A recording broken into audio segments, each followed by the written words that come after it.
They say every town has a place that doesn't belong, a location that exists in the wrong way, in the wrong time. For the town of Ashford, that place was the old Blackwood estate on Mercy Hill.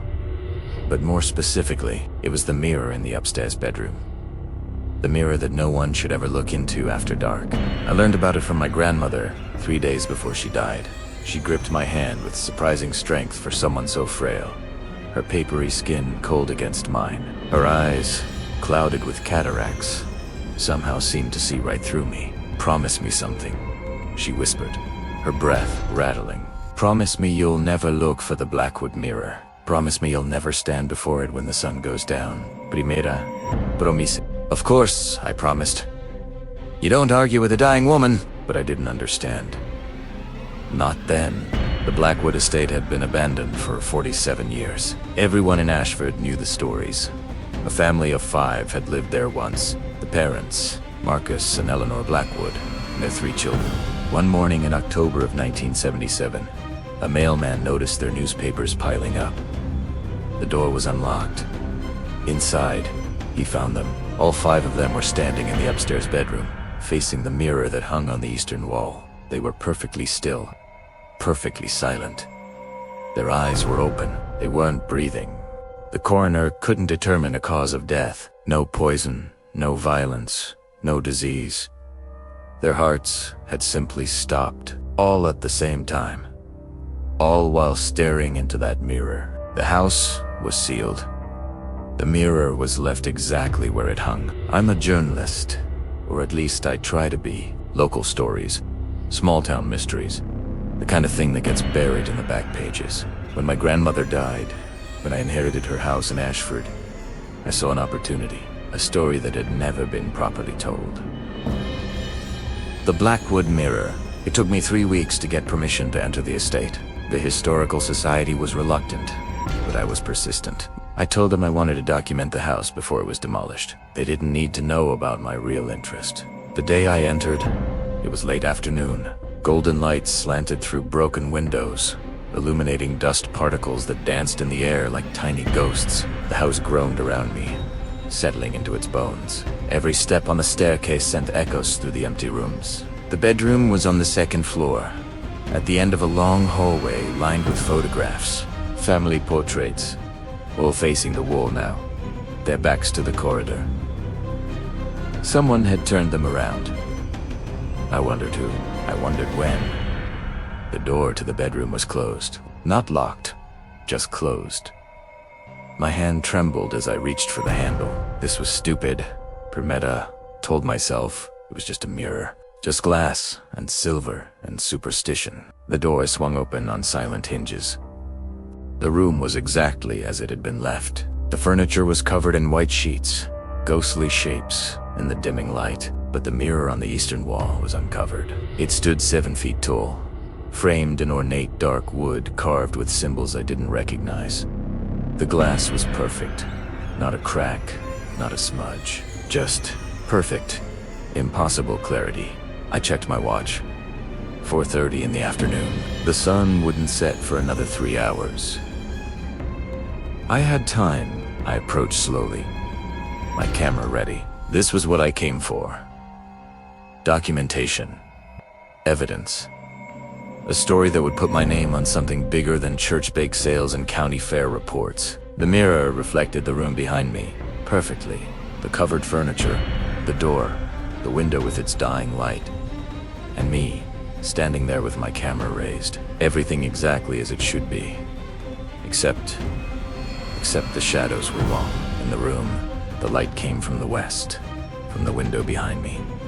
The shadows stretched east, toward the mirror, but in the reflection, the shadows fell the other way, as if the light source was reversed, as if the world in the mirror had its own sun. I lowered my camera. My reflection lowered its camera. I raised my hand. My reflection raised its hand. Everything matched. Everything except those shadows. I told myself it was a trick of the light, an optical illusion created by the angle of the glass. But my hands were shaking as I took my photographs. Wide shots, close-ups, details of the frames, carvings, professional documentation. Nothing more. I left before the sun got too low. I told myself it was because I had enough photos, not because the room was getting colder. Not because I'd started to hear something that sounded like breathing coming from behind the covered furniture. That night, I developed the photos in my grandmother's dark room. She'd been an amateur photographer once, before her eyes failed. The chemicals smelled sharp and clean, cutting through the musty air of the basement. The first photos came out fine. The house, the hallway, the bedroom door. Normal. Expected. But when I developed the shots of the mirror itself, my hands stopped moving. In every single photograph, there was someone standing behind me. Not in the room. In the mirror's reflection, a figure in dark clothes, indistinct and blurry, positioned just over my right shoulder. In some apatos, it was closer. In others, it seemed to be reaching forward. I hadn't been alone in that room, or I had been alone in the room, but not alone in the mirror. I didn't sleep that night. I sat at my grandmother's kitchen table, the photographs spread out before me, trying to find a rational explanation. Camera malfunction, double exposure, some trick of light and shadow that created a pattern my mind interpreted as human. But in my gut, you can know better. At 3 in the morning, I finally opened my grandmother's journals. She'd kept them for 60 years. Leather-bound books filled with her small, precise handwriting. I'd never read them before. They felt too private, too personal. But now, I was looking for something specific. I found it in a journal from 1976, 1 year before the Blackwood family died. "Mercy Hill is older than Ashford," she'd written. "Older than any settlement in this valley. The native people who lived here before called it the standing place. They said it was where the world was thin, where the boundary between here and there was like paper, like a membrane that could be torn. They never built on it, never stayed after dark. They knew better." The entry continued. "Marcus Blackwood doesn't know what he's doing. He bought that mirror from an estate sale in Boston, 18th century, the seller claimed. French, but I've seen the symbols carved into the frame. They're older than France, older than Christianity. They're binding symbols, prison symbols. That mirror isn't meant to reflect. It's meant to contain." My hands were shaking as I turned the page. I tried to warn Eleanor. She laughed at me, called me a superstitious old woman. But I've seen what happens when you look too long. I've seen what looks back. The mirror doesn't show you your reflection. It shows you your replacement. The thing that will take your place when you finally step through. The next entry was dated 2 weeks later. "The Blackwood children won't play outside anymore. They stand at their bedroom window, staring out. But they're not looking at the street. They're looking at the mirror's reflection of the street. They're watching the other side. I can see it in their eyes. They're not children anymore. Not entirely. They're becoming doors." I pushed back from the table, my heart hammering. This was insane.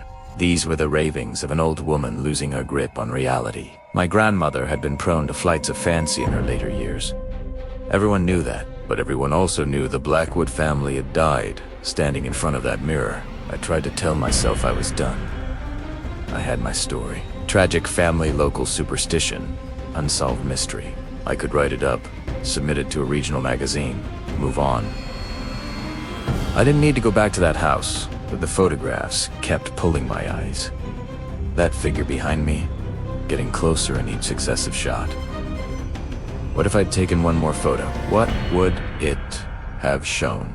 The next day, I went to the Ashford Public Library. The librarian, Mrs. Chun, had worked there for 30 years. She knew where everything was, including the things that weren't properly cataloged. "You're asking about the Blackwood house," she said.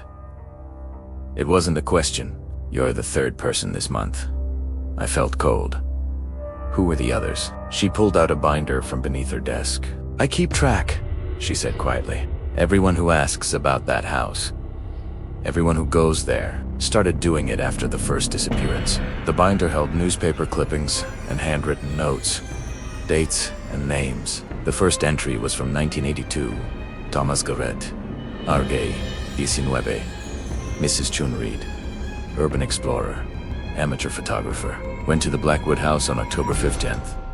His car was found parked outside 3 days later. Keys in the ignition, wallet on the seat. He was never found. She flipped through the pages. 1987. Sarah Mendez. 1993. The Holloway brothers. 2001. 2008. 2015. Every few years, someone gets curious. Someone goes looking, and someone doesn't come back. But people have been there and come back. I said. The police investigated. The Historical Society maintains it. During the day, Mrs. Chun said. Everyone who goes during the day comes back. Everyone who goes near sunset or after dark. ... Double quotes, she tapped the binder. They end up in here. I thought about the time I'd left the house. 4:30. Before sunset. Before dark. What do you think happens to them? I asked. Mrs. Chun closed the binder. I think they look too long. I think they see something they shouldn't. And I think something sees them back. She paused. Your grandmother tried to have that mirror destroyed, 40 years ago. She organized a petition, got the town council involved, but Marcus Blackwood had rights. Property rights. He refused. 2 weeks later, his family was dead. You think the mirror killed them? I think the mirror is older than we can understand. I think it was made for a purpose we can't comprehend. And I think looking into it is like staring into deep water. Eventually, you fall in. I should have stopped there. I should have written my story and left Ashford. But that night, I dreamed about the mirror. In my dream, I was standing in the Blackwood bedroom. It was dark, the only light coming from the mirror itself.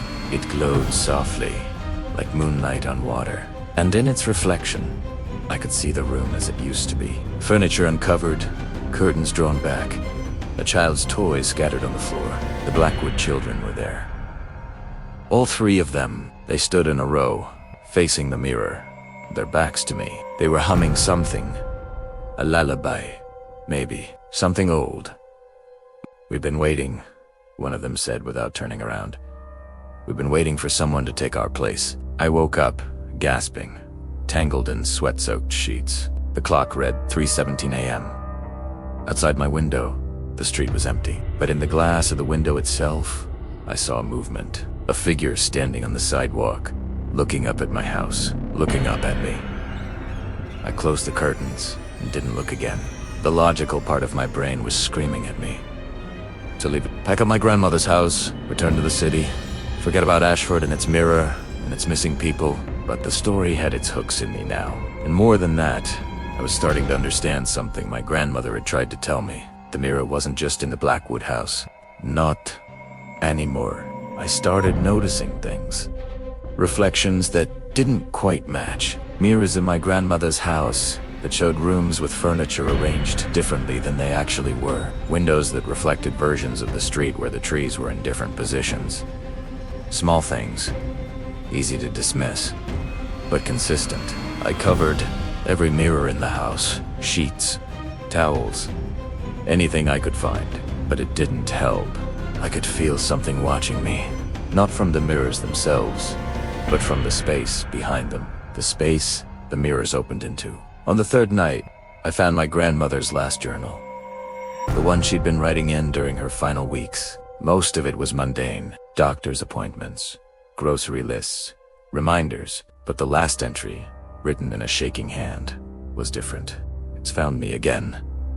After all these years, it's found me. I see it in every reflection now. The figure that stands behind me, wearing my face.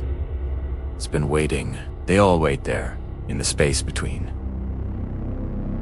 The Blackwoods, the others, all the people who looked too long. They're not dead.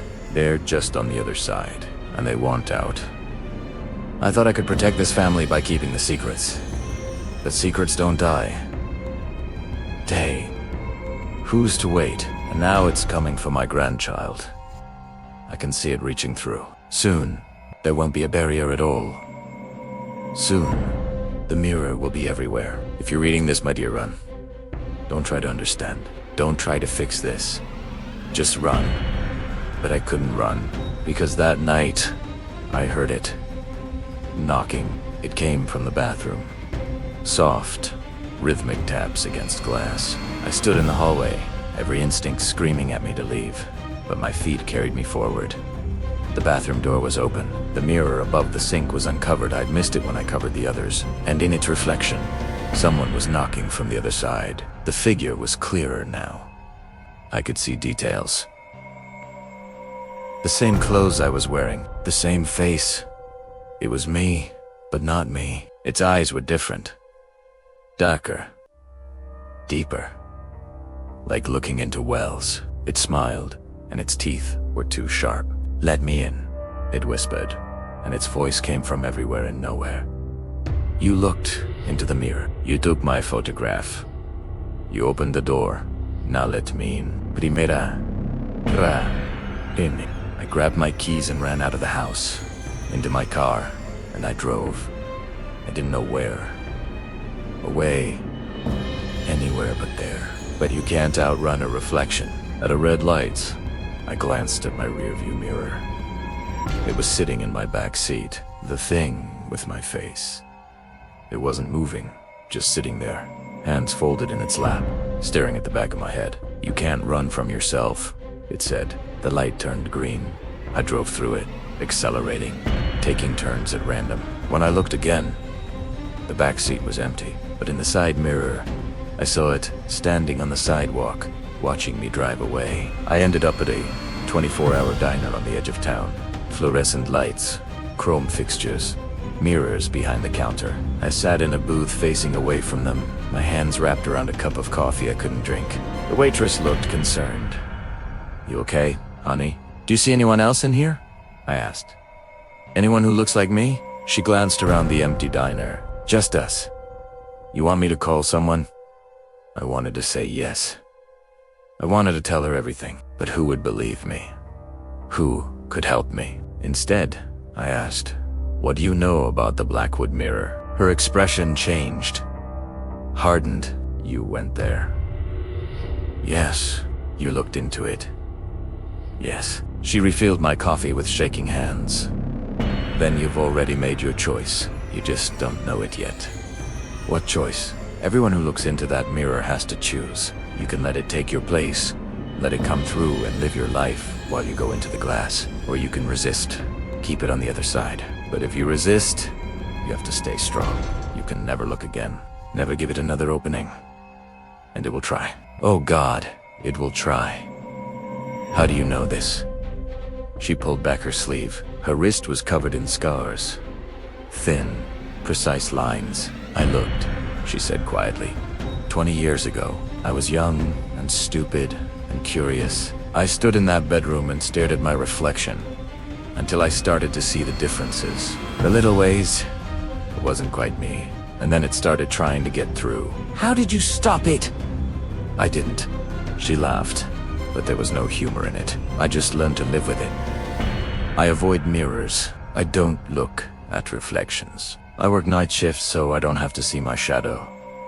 But it's always there, waiting, in every piece of glass, every puddle, every screen, waiting for me to slip, to forget, to look.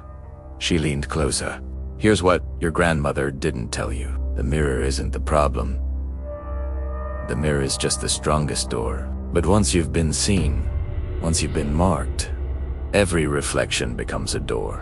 Every surface that can show your face becomes a gateway. And the thing on the other side is patient. It will wait forever if it has to. There has to be a way to close the door. There is?"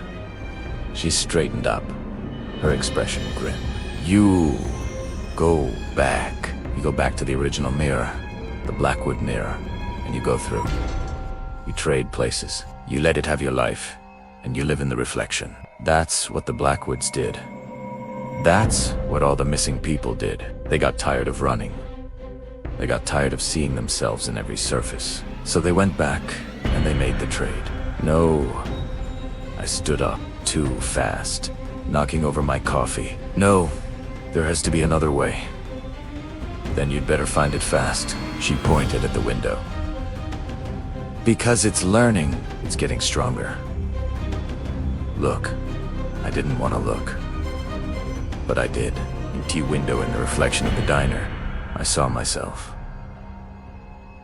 Dozens of myselves, standing outside, pressed against the glass, all wearing that same sharp-toothed smile, all staring at me with those deep, dark eyes, and they were starting to push through. I ran from the diner.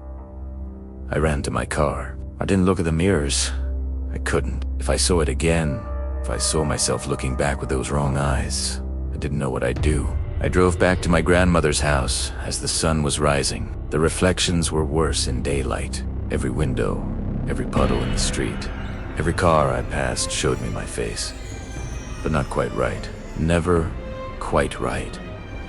Inside the house, I pulled out my grandmother's journals and spread them across the floor. There had to be something, some piece of information she'd found. Some way to break the connection. Then I found it. A loose page, tucked into the back of the oldest journal. A photocopy of something ancient, a ritual, written in Latin, with a translation in my grandmother's handwriting, the mirror binding. She'd written, to seal the gateway and trap what waits beyond. But the cost is steep. To close the door, someone must become the door. Someone must stand in the threshold and refuse to move. Holding both sides apart, they become the seal. The lock. The eternal guardian. Neither living nor reflected. Neither here nor there. Suspended forever in between. Below it, she'd written one more line. I was going to do this. I was going to end it. But I was too old. Too weak. The binding requires strength, will, and a connection to both sides. You have to have looked into the mirror. You have to have been seen. And then you have to be willing to give up everything. My hands were shaking. This was it. This was the answer. But the cost, a crash from upstairs made me jump.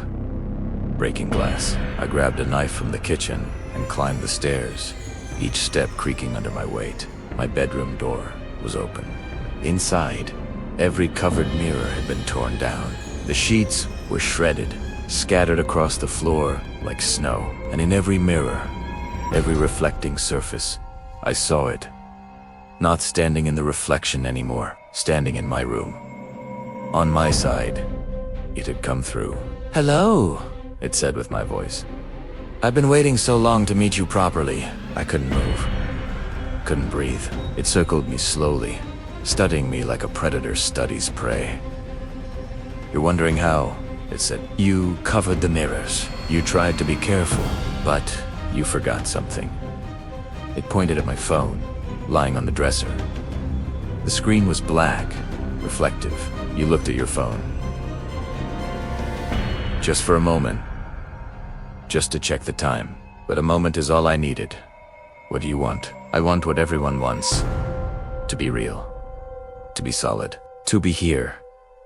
It touched my face with my hand, and its skin was cold. You opened the door when you looked into the Blackwood mirror.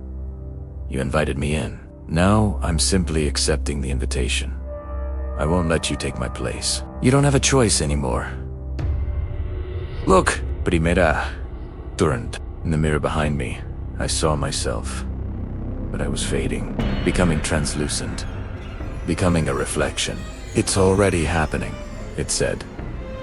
"The exchange. In a few hours, I'll be solid and you'll be glass. I'll live your life. Hit your food. Sleep in your bed, and you'll watch from every reflection. Trapped and screaming, just like all the others. No." I pulled the paper from my pocket. My grandmother's ritual. There's another way. It laughed. The binding. You think you're strong enough? You think you can hold the door closed forever? My dear, you can barely hold yourself together. Maybe not forever, I said. But long enough. I ran. Down the stairs, out to my car. The thing wearing my face chasing behind me. It was fast, but I was desperate. I made it to the car, started the engine, and drove toward Mercy Hill, toward the Blackwood house, toward the mirror where this all began. The sun was setting as I arrived. Golden light bleeding into red, the worst possible time. But I didn't have a choice. The house was darker than before. The shadows were wrong again, stretching in impossible directions. I climbed the stairs, hearing footsteps behind me. My footsteps. My reflection, catching up. The bedroom door was open. The mirror was waiting, and standing before it, I finally understood what my grandmother had tried to tell me. What she'd known all along. The mirror didn't create the reflections. It didn't make the copies. It was a window, just a window into a place where all reflections lived. A parallel space where every mirror led, where every reflection existed simultaneously. And the things that lived there, the reflection people, they weren't evil. They were just trapped. They just wanted what we had. Reality. Solidity. Life. The Blackwood family hadn't been killed by the mirror. They'd seen the truth. They'd seen the reflection people and taken pity. They'd made the choice to trade places, to free the reflections, to take their place in the glass. And every missing person since had done the same. A moment of compassion, of sacrifice, of thinking that maybe the ones trapped deserved freedom more than they deserved their own lives. But my grandmother had known better. She'd known that if enough people made that trade, if enough reflections came through, eventually the boundary would dissolve completely. The mirror world and the real world would merge. And then there would be no difference between here and there. Between solid and reflected. Everything would be glass. I heard my own voice behind me. You understand now? I turned. It was there, wearing my face. But I could see the truth now. Could see the desperation underneath. The loneliness, the endless existence in a world of pure reflection. No warmth, no sensation, just image after image after image. I'm sorry, I said, and I meant it. Then I read the words from the paper. The ritual, the binding, the mirror began to glow.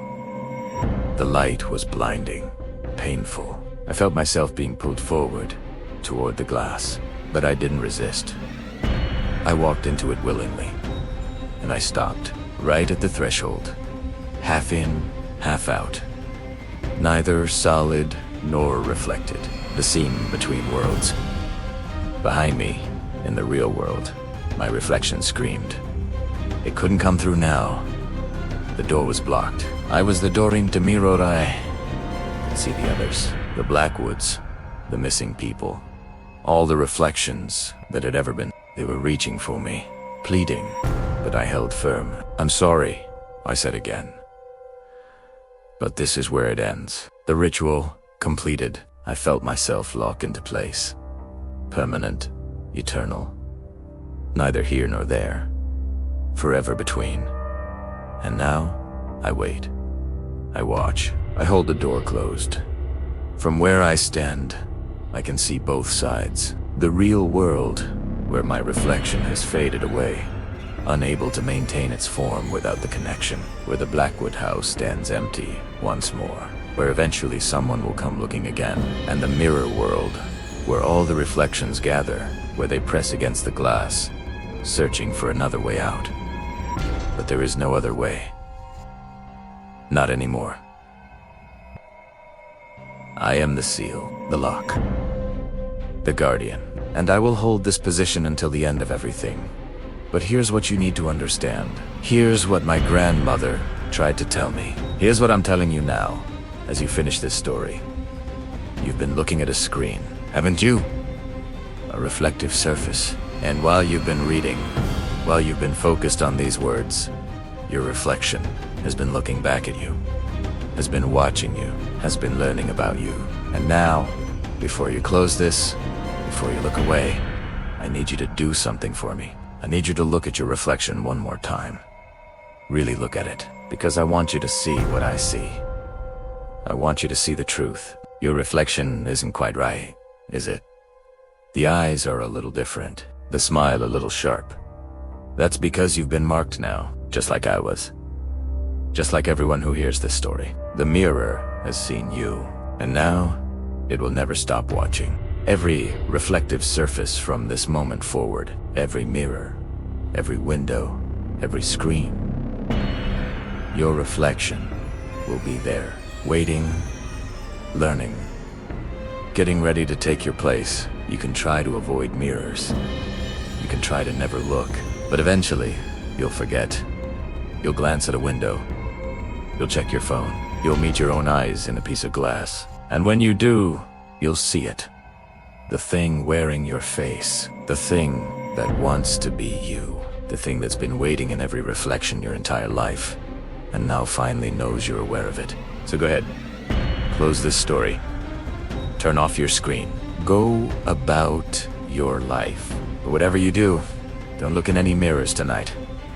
Because I'm still here, holding the door, but I can't hold it forever. And when I finally let go, when I finally fail, every reflection will come through at once, including yours. Now, look around. Go on. Look around your room. How many reflective surfaces do you see? How many versions of yourself are watching you right now? Count them carefully. Because I promise you, there's one more than there should be.